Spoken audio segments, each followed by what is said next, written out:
Joshua 1:1 മുതൽ കർത്താവിന്റെ ദാസനായ മോശയുടെ മരണത്തിന് ശേഷം അവന്റെ സേവകനും നൂനിന്റെ പുത്രനുമായ ജോഷുവയോട് കർത്താവ് അരുളി ചെയ്തു, എന്റെ ദാസൻ മോശ മരിച്ചു. നീയും ജനം മുഴുവനും ഉടനെ തയ്യാറായി ജോർദാൻ നദി കടന്ന് ഞാൻ ഇസ്രായേൽ ജനത്തിന് നൽകുന്ന ദേശത്തേക്ക് പോവുക.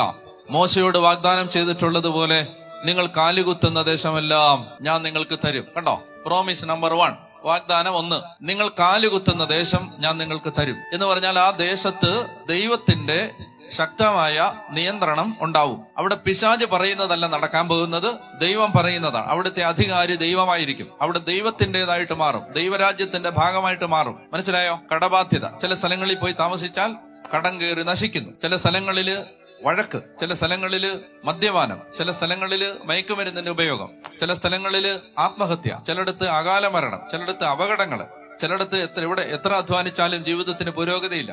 അവിടെ എല്ലാം എന്താണ്? അവിടെ ദൈവമല്ല അധികാരം. ആരാണ്?